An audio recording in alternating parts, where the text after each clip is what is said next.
저는 캐나다 시민이기 때문에 사는 거예요, 사실. 네네. 제가 한국 페이스북에도 있으면 죽었어요. 네. 틀림없이 죽었어요. 그 정도였으면. 이미 돌아가신 목사님들도 계시고 그 안에. 그래서 그런 게 좀 안타깝습니다. 네. 이게 좀 길어졌습니다. 네, 여러 가지 이제 제가 질문 드리려고 했던 이야기들을 한꺼번에 이제 다 해주셨는데요. 기억하시기도 좀 사실은 싫은 그러한 기억들이실 텐데 그렇게 선한 일들을 베풀어 주셨음에도 이제 억류될 수밖에 없었던 그 상황들. 근데 북한을 150회 이상 그렇게 오가시면서 그러한 일들이 벌어질 것이다라는 그러한 상황에 대해서 혹시 한 번도 생각해 본 적이 없으신지. 보통 들어갈 때 내가 이번에 들어가면 못 나오지 않을까라는 그런 생각들도 하게 되기 마련인데 목사님은 어떠셨어요? 제가 진 죄가 있으니까 이제 스스로 알잖아요. 안에선 도와주면 밖에 나와서는 북한에 대한 비판도 많이 했고. 그래서 그런 생각은 있었지만 북한 안에서의 반응은 일단 도움을 받아야 되니까 일체 그런 데 대해서는 언급을 안 했고. 근데 나중에 알고 보니까 어느 정도 정부는 다 가지고 있었더라고요. 근데 자기들도 이용을 해야 되니까. 저도 이용하고 그 사람들도 이용한 거죠. 어떻게 보면. 그런 게 오다가 이제 그 국가의 기관의 부서가 많습니다. 어떤 한 부서, 특수 부서가 있어요. 적공국이라는 부서가 있어요. 적군 와해 공작국이라는 데가 있는데 그게 이제 무시무시한 단체예요.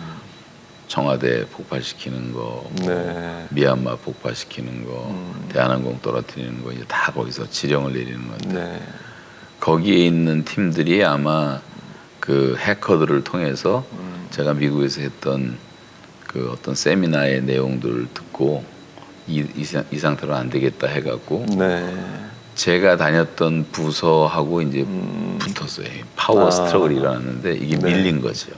그래서 저를 이제 잡아들이고 작정을 하고 은밀하게 이제 작전을 해서 저는 전혀 감을 못 잡고 있다가 잡히게 된 건데 그때 그 내용이 뭐냐면 이제 김일성 대신 북한 사람들은 반드시 하나님을 믿어야 되는데 김일성이 가짜라는 것만 알면 하나님 믿기가 쉽다. 김정일 대신 예수를 믿으면 된다. 당 대신 교회가 서면 된다. 4만 3천 개의 혁명 사적과는 십자가만 붙이면 예배당이 된다. 그 설교한 것 때문에 뒤집어진 거예요. 그래서 이제 그 좋은 일들이 다 엄청난 죄로 바뀐 거죠. 오히려 선하게 도왔던 일들이 이 나라를 전복시키려는 의도였다라는 것이 이제 그 공산당이 생각했던 그러한 일이었는데 2년 7개월 9개월이었어요. 9일. 2년 7개월 9일. 엄청난 오랜 시간이었습니다. 근데 그게 그냥 단지 갇혀만 계셨으면 큰 어려움이 없으실 수도 있었을 텐데 그냥 갇혀만 있는 게 아니라 또 다른 힘든 일들이 그 안에서도 많이 있으셨죠. 강제 중노동을 8시간씩 시키는 이제 노동 교화소예요. 거기가. 이제 그게 힘든 거죠. 내버려 두면 얼마나 좋습니까? 기도도 실컷 하고 하루 종일 예배하고. 그래서 꼬박 8시간씩 노동을 시키는데 들어간 날부터 나오는 날까지 단 하루도 예외가 없이 1시간도 예외가 없이 시키는 거예요. 철저하니까 거기서. 그러다가 이제 쓰러져서 아플 때 병원에 갔다 오긴 했지만 들어가서 이제 겨울에 시작을 했는데 얼어붙은 땅을 깨고 얼어붙은 석탄 창고에 들어가서 깨고 이 일들이 보통 힘든 게 아니더라고요. 이제 그거를 2달을 하니까 저 3끼씩 밥을 먹는데도 몸무게가 정확히 23kg가 빠졌어요. 영양이 없으니까. 손은 이제 처음에 물집이 잡히고 피가 터지고 관절이 망가지고 나중에 이렇게밖에 접혀지지가 않아요. 야구가 이렇게 안 다물어지니까. 한 30분 움직여야지. 지금도 뭐 눈으로 보서 뭐 이것도 지금 망가져서 인대가 그래서 접히지가 나와서 기타 치려니까 요거 하나가 안 되니까 기타가 요거도 약하고 이것도 좀 펴지지가 않고 많이 낮은 상태지만 그러니까 손가락이 다 망가지고 몸무게가 줄고 발가락은 동상 걸리고 네. 뭐 늑막염이 찾아오고 이런 일들이 계속 딱 두 달밖에 안 했는데 네. 그 다음에 아무것도 못 하겠어. 꽃갱이가 이제 나무가 두 개가 부러지고 쇠가 한 번 부러지고 할 정도로 네. 노동을 이제 하다 보니까 또 제가 무슨 노동하던 사람도 아니니까 더 힘들었겠죠. 네. 그런데도 봐주질 않더라고. 나중에는 꽃갱이 들 힘도 없었어요. 네. 오죽했으면 제가 땅바닥에 엎드려서 1m 그 구덩이 밑에서 신음하는 기도까지 드린 적이 있는데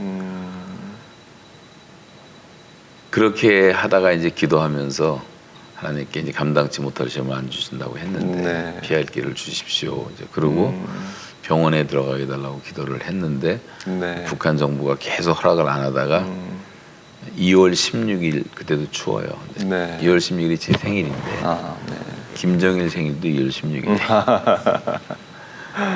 그 하루 전에 허락이 나왔어요. 기도 응답으로. 네. 그래서 이제 2달을 쉬게 해주는 바람에 살았고 네. 회복이 됐고 일주일만 있다 다시 나가래서는 또 뭐 아무것도 못해 네. 다 망가진 상태니까. 그렇죠. 북한 의사가 보더니 발가락 보더니 조금만 더 있었으면 발가락 다 자를 뻔했다고. 네. 근데 그래도 물리치료로 다행히 낫고 손도 많이 움직일 수 있게 됐고. 지금 동상은 어떻게 좀 다 치료가 동상은 지금 되셨어요? 몇 달 전에 여기 나와서 몇 달 전에 오른쪽 두 번째 발가락이 마지막 이게 다 자연 치유가 되더라고요. 밀어내면서 발가락이 많이 뚝 떨어져 나오더라고요. 그리고 다 나았어요. 네. 지금 거의 다 나고. 이제 그러면서 이제 병원 생활을 이제 시작하면서 2달 동안 정말 많은 거를 느끼고 배우고 알게 됐어요. 북한의 정체를.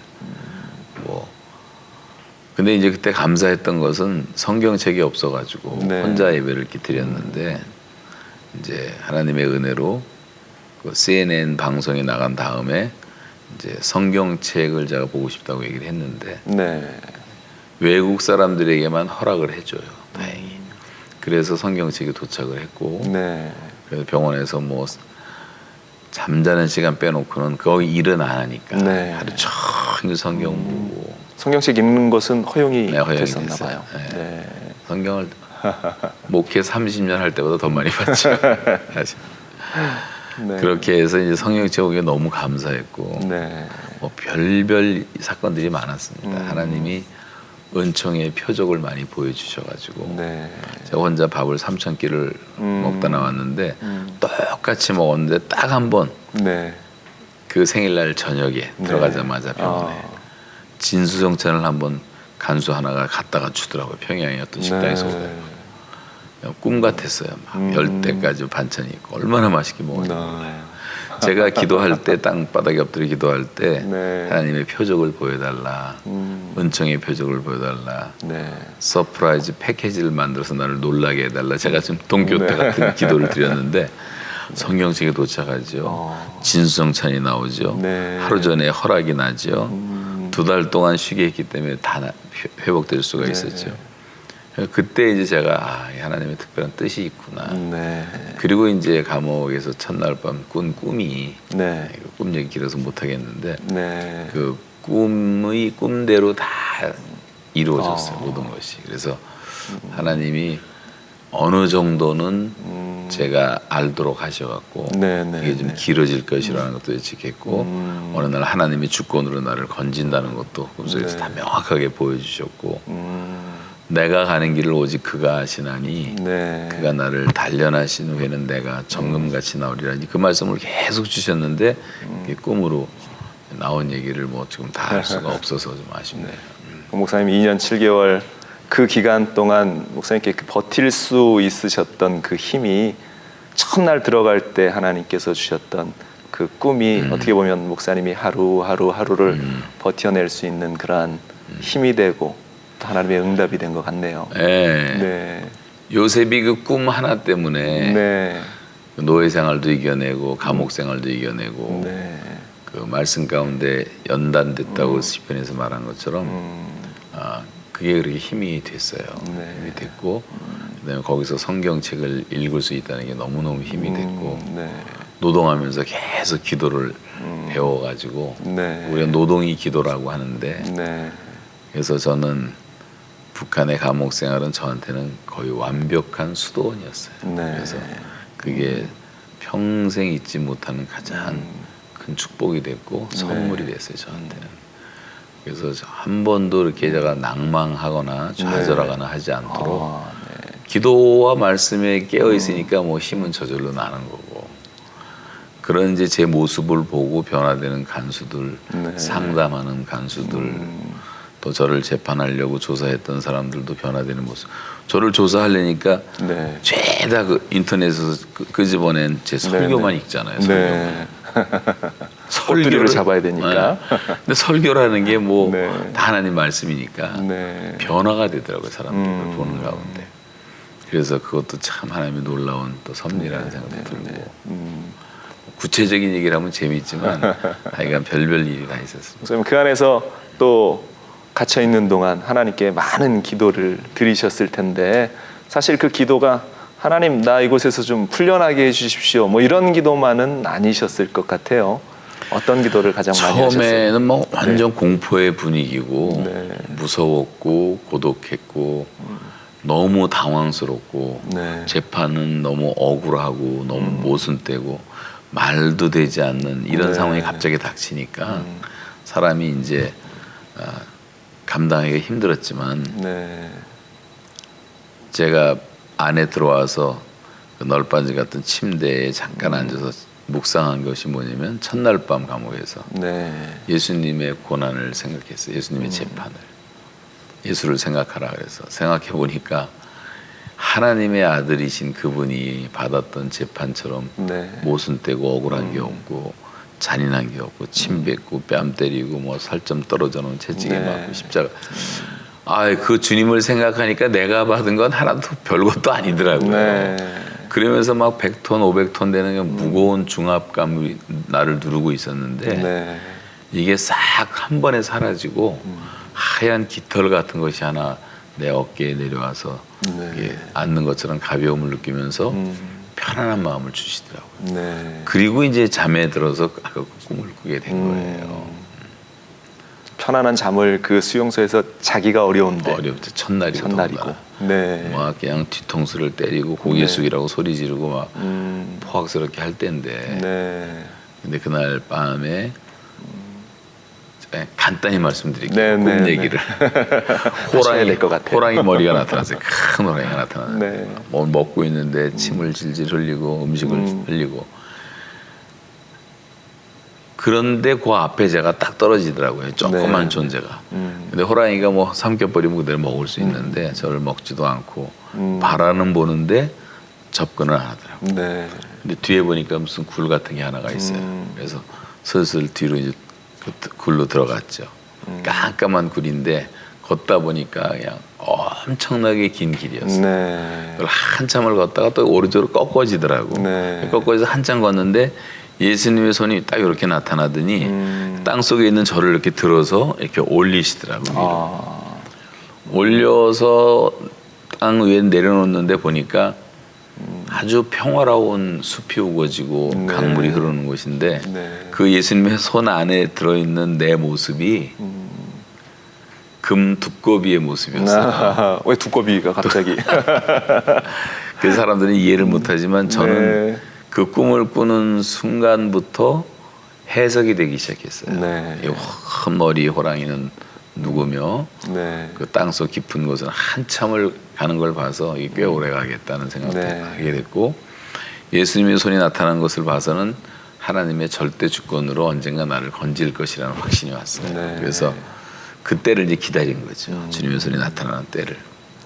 근데 그 손 안에 있는 두꺼비는 뭐냐면 제가 이제 CCC 간사할 때 아주 열정적으로 복음 전하고 정말 그때는 뭐 모든 걸 바쳐서 하나님께 헌신할 때가 있었는데 젊은 시절에 그때 그 제가 가르쳤던 학생 하나의 별명을 제가 깨구리라고 줘줬어요. 여자인데 무학여고 다니던 여자인데 지금 목사님 사모님이 되셨어요. 그런데 걔가 이제 야교르니까 저는 이제 재미있게 한다고 했는데 제 별명을 두꺼비 간사라 그래갖고 애들한테 다 퍼친 거예요. 그래서 두꺼비 간사가 된 적이 있었는데 그 꿈을 제가 꾸면서 금방 깨달아진 게 뭐냐면 베드로가 네. 예수님 3번 부인하고 다시 갈릴리를 고기로 잡으러 갔을 때 네. 부활하신 주님이 베드로한테 찾아와서 음식 마련하시고 조반하시면서 물었던 첫 번째 질문이 네. 요한의 아들 시몬아 내가 나를 사랑하느냐. 네. 베드로를 정죄하지도 않고 판단하지도 않으시고 주님이 베드로라고 부르지도 않고 처음 만났을 때 이름을 불러주시더라고요. 네. 시몬아.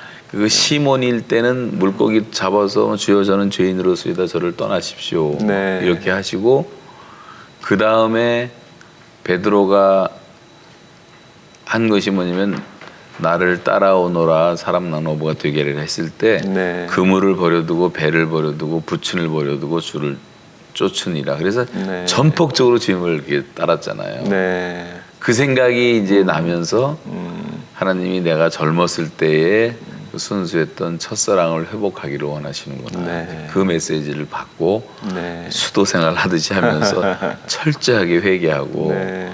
저도 사람이니까 뭐 30명 모이던 교회가 3,000명이 되니까 저는 안 그랬다고 생각했지만 감옥에 들어가 생각해 저도 교만했었고 네. 또 정말 종교 배우처럼 1등 배우가 돼갖고 목사 노릇을 했던 것도 생각이 나고 네. 다 회개가 되더라고요. 아. 그래서 이제 철저하게 감옥 안에서 주님과의 관계와 교제를 회복하게 됐어요. 어찌 보면 그 감옥 생활이 목사님에게는 새로운 목회의 전환점, 예. 또 새로운 터닝 포인트가 됐죠. 또 된 귀한 시간이었을 텐데 이제 그 고통 속에서 이제 노임을 받게 됐어요. 카나다로 이제 돌아오시게 됐는데 뭐 얘기는 그 사역과는 좀 멀지만 처음 사모님을 뵈셨을 텐데 그때 사모님이 뭐라고 하셨는지 혹시 기억나세요? 우리 사람은 한마디도 못하고 계속 눈물만 흘리더라고요. 네. 그럴 수밖에 없겠죠. 무슨 말을 하겠습니까? 그래서 근데 농담 반 진담 반인데 네. 좀 있다가 말하기로 이 사람이 왜 3년 채우고 나오지 일찍 나오냐. 목사님 뭐라고 대답해 주셨어요? 인간적으로 좀 서운했지만 그래도 우리 사람이 믿음이 많이 자랐구나 그래서 감사했고 네. 둘 다 순교할 각오를 했었고 네. 순교가 쉬운 일은 아니지만 네.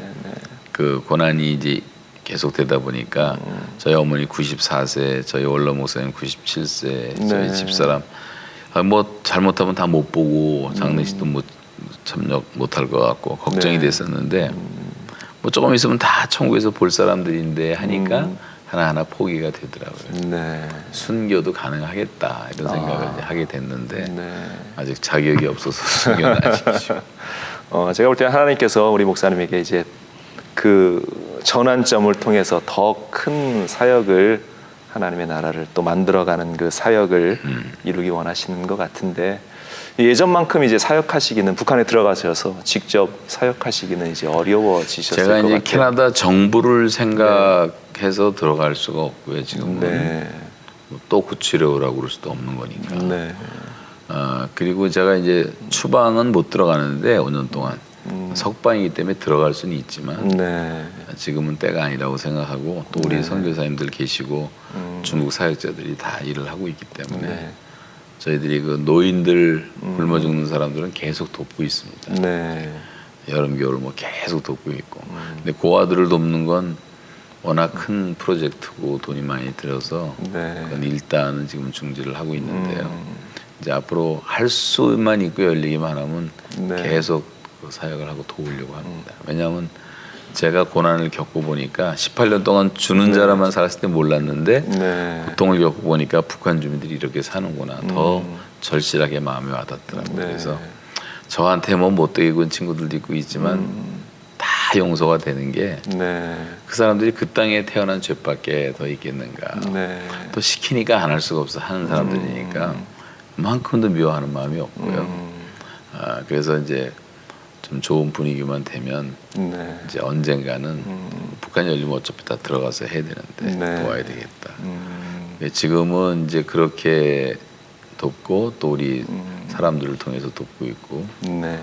저는 이제 주로 소위 말하는 이제 미전도 네. 네. 미접촉 지역의 선교사들과 사역자들과 현지인을 돕는 사역에 좀 집중하고 네. 있고 그 선교사들을 훈련시키는 일에 집중하고 있습니다. 목사님 이제 사역의 포커스가 이제는 어떻게 보면 직접 현장에 뛰어들어가서 하시는 사역보다는 이제는 그 뛰어들 수 있는 사람들을 만들어가는 그러한 일들을 이제 그 포커스가 좀 바뀌어진 것 같네요. 네, 그 귀한 사역을 또 하나님께서 또 때가 되시면 또 새로운 길을 활짝 열어주실 텐데요. 우리 마지막 질문 하나 목사님 드릴게요. 오늘 귀한 말씀들을 많이 주셨는데 우리 교회들에게 하시고 싶은 메시지가 분명히 있으실 것 같아요. 근데 그 교회들은 한국에 있는 교회들과 또 해외에 있는 우리 디아스포라 교회들과는 좀 차이가 있을 것 같습니다. 한국 교회들이 가져야 할 그런 마음과 사역들, 또 해외에 있는 우리 디아스포라 교회들이 가져야 할 사명과 또한 마음들, 것에 대해서 마지막으로 목사님 이야기해 주시면 감사하겠습니다. 예, 제가 한국 떠난 지가 이제 34년 됐는데요. 네. 그러니까 한국에서 30살에 떠났으니까 네. 제가 64세니까 여기 사는 게 더 길어졌죠. 네. 그러다 보니까 저도 뭐 이민자가 됐고 네. 또 디아스포라 800만을 더 많이 이해하게 되고 네. 그러면서 요즘 생각드는 게 이스라엘 역사를 보면 나라가 어렵고 힘들고 뭐 굉장히 고통당할 때 그 나라를 회복시켰던 사람들이 느헤미야도 뭐 외국에 나와서 높은 관리가 됐었고 다니엘도 그랬고 에스겔도 그랬고 에스더도 그랬고 무로드게도 그랬고 다 외국에 있었던 분들이 조국을 회복시키는데 사용받았던 것처럼 지금은 이 800만 디아스포라가 이 우리 한국과 북한의 복음화를 위해서 이제 객관적으로 볼 수 있는 분들이 있으니까 도와야 될 때가 아닌가 하는 생각이 들고 그래서 여기 800만 디아스포라의 힘들을 결집하고 또 신앙 생활도 여기가 훨씬 더 순수해요, 솔직히 한국보다는. 한국은 너무 돈이 많아지다 보니까 이제 하나님과 좀 거리가 멀어진 느낌이 들고 교회들도 열심히 있는 교회들도 많지만 많은 교회들이 약해진 상태고 그래서 이런 회복하는 운동을 디아스포라부터 시작을 해야 되겠다라는 생각을 하고 동시에 이제 한국의 상황이 너무나 많이 달라졌어요. 34년 만에 가보니까. 그래서 이 하나님 말씀을 바르게 가르쳐야 되겠고 주일학교 다시 회복시켜야 되겠고 청년들이 다시 돌아오도록 우리가 하는 어떤 특단의 조치가 좀 있어야 되겠고 이제 가장 중요한 건 이 지도자들이 철저하게 회개하는 길밖에 없다고 생각해요. 지도자들의 이 멘탈리티가 다 상업화돼 가지고요. 정말 미안한 얘기지만 어른들은 생산품이고 애들은 소모품이에요. 그러니까 어른들만 신경을 썼어요. 뭐 그득히 모이고 11조 내고 봉사하고 그런 사이에 애들은 다 어디 가버리지 없어지고 말았어요. 사실 하나님이 보시는 아이들이 너무 소중한데 맞습니다.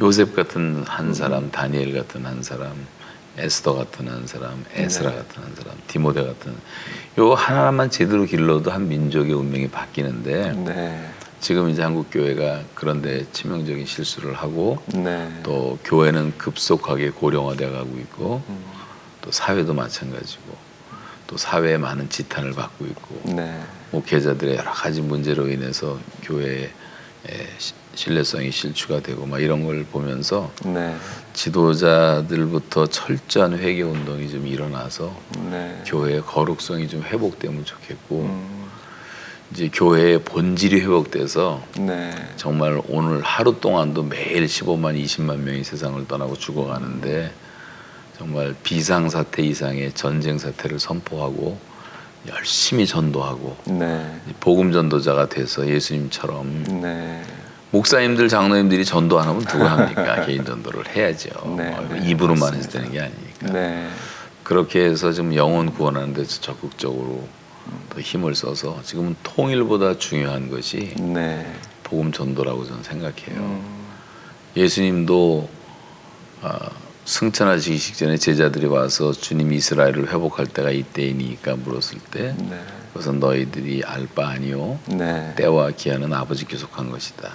그러면서 하신 말씀이 오직 성령이 너에게 임하시면 권능을 받아 예루살렘 온 유대 사마리아 땅까지 동시적으로 복음 전하라고 하셨기 때문에 지금 우리가 해야 될 것은 하나님 나라의 킹덤 드림을 회복하고 하든지 한 영혼이라도 전도하고 뭐 시카고의 경우 시카고의 교회들이 다 연합해서 이번에도 같이 기도하고 했지만 네. 아직 안 믿는 사람이 거의 70~80%가 안 믿는 사람들인데 맞습니다. 다 전도의 대상 아니에요. 네. 사람만 바뀌면 가정이 바뀌고 직장이 바뀌는 거고 네. 거기에 하나님의 통치가 임하고 하나님의 나라가 확장되는 것이기 때문에 네.